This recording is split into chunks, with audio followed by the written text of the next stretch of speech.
आकाशवाणी संबलपुर जुहार आंचलिक खबर पढ़ुचन संपा राय।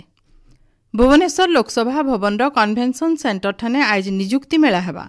मुख्यमंत्री मोहन चरण माझी आज सकाल 10:30 बजे 85 जन होमियोपैथी मेडिकल ऑफिसर 239 जन रेडियोग्राफर और उच्च शिक्षा विभाग 52 जन नुआकरी निजुक्ति पाइथिबार अध्यापकों को निजुक्ति पत्र देबे बोली उच्च शिक्षा विभाग और स्वास्थ्य और परिवार कल्याण विभाग तरफु कहा जायछि।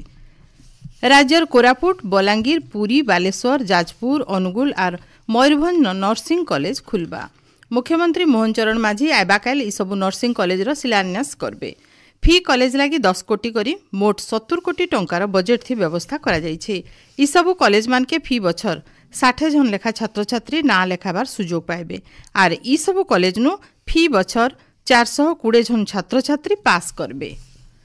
प्रधानमंत्री नरेंद्र मोदी नेतृत्वाधीन केंद्र सरकार 3 नंबर पालिर पहला 6 मास भितर देशर स्वच्छतार प्रसार और शहरी विकास लगी भिन्न भिन्न क्षेत्र निया जाइथिबार पदक्षेप बाबदे केंद्र शिक्षा और उत्तर पूर्वांचल राष्ट्रमंत्री सुकांत मजुमदार कहिछन। भुवनेश्वर ठाने गलाकाल गणमाध्यम के विवृत्ति देकरी केंद्र मंत्री श्री मजुमदार कहिछन जे केंद्र सरकार सेप्टेम्बर 15 नु अक्टोबर 2 तारिख तक स्वभाव स्वच्छता संस्कार स्वच्छता नैकरी संपूर्ण अभियान मूल करथिले। इथि जनभागीदारी बढ़ाबार लगी ई बछर 17 लाख कार्यक्रम आयोजन करा जाइथिला बोली श्री मजुमदार कहिछन।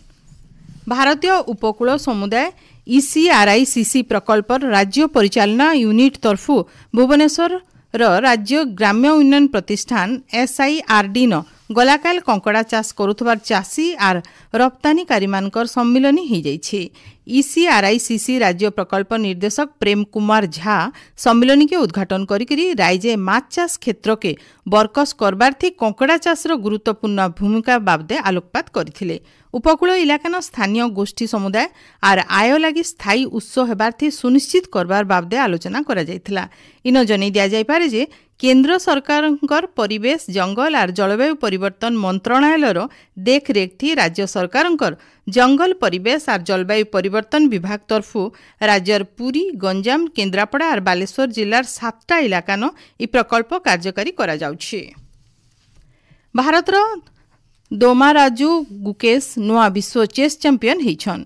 गलाकाल सिंगापुर न खेला जाइथिबार विश्व चैंपियनशिप शेष राउंड थी भारतीय ग्रैंडमास्टर गुकेश गला बछर चैंपियन चीन डिंग लिरेन को हरैकरी विश्व विजेता होइछन। चेन्नईर 18 बछर वयस्क गुकेश सबुनु सान विश्व चैंपियन होइछन। डी गुकेश विश्व चैंपियन होइथिबानु राष्ट्रपति द्रौपदी मुर्मू और प्रधानमंत्री नरेंद्र मोदी अभिनंदन जनाइछन। हॉकी इंडिया का गेम हॉकी के राष्ट्रव्यापी उत्सव थी परिवर्तन करबार सहित घरे घरे परिचित कराबार लगी देशर राष्ट्रीय प्रसारक दूरदर्शन हॉकी इंडिया लीग 2024-25 प्रसारण सहयोगी होइछि। ई बछर हॉकी इंडिया लीग 28 डिसेम्बर नु मूल हेबार के जाउछे। हॉकी इंडिया लीग रो ई खेपे 8टा पुरुष दल सहित 4टा महिला दल भाग नेबे। दूरदर्शन सांगे सहभागी हेबार उधे हॉकी इंडिया लीग रो परिचालना कमिटी अध्यक्ष दिलीप तिर्की बने उत्साहित थिबार कहिछन। भुवनेश्वर यूनिट 5 नथिबार मुख्यमंत्री अभियोग शुणाणी प्रकोष्ठ ठाने आयबा 16 तारिख सोमवार दिन अभियोग शुणाणी कार्यक्रम हेबा। गला अक्टोबर मास 28 तारिख थी अभियोग करबा लगी जेन माने आघनु पंजीकरण करथिले सेमानकर खाली शुणाणी हेबा। इथिर लगी फेर घाय पंजीकरण करबार के नाई पड़े। ई बाबदे साधारण प्रशासन और साधारण अभियोग विभाग तरफु सूचना दिया जाइछि। सुवर्णपुर जिलार जिलापालंकर सम्मिलनी कक्ष न भिन्न भिन्न कारखाना और जिला भीतर देकरी नियाना करा जाउथबार विस्फोरक सामग्री और केमिकल नेकरी जाउथबार गाड़ी मोटर थी केंसी प्रकार जरूरी परिस्थिति मुकाबला लगी जिला आपातकालीन गोष्ठी बैठक हो जाइछे। अतिरिक्त जिलापाल राजेंद्र माझींकर अध्यक्षताते हितबार बैठक थी शिल्प संस्था मान के व्यवहार करा जाउथबा रासायनिक जिनिस लीक हेबार आर परिवहन समय थी आपातकालीन परिस्थिति सृष्टि हेले तार परिचालना लगी केन विभाग काय काम करबा से बाबदे आलोचना हेइथिला। सारा राज्य ठंडा बढ़ी आघर रातिनु राज्य 1 नु 3 डिग्री सेल्सियस तापमात्रा कमी जी उदयगिरी न 10 डिग्री सेल्सियस रेकर्ड करी राज्यर सबुनु कम तापमात्रा थिला।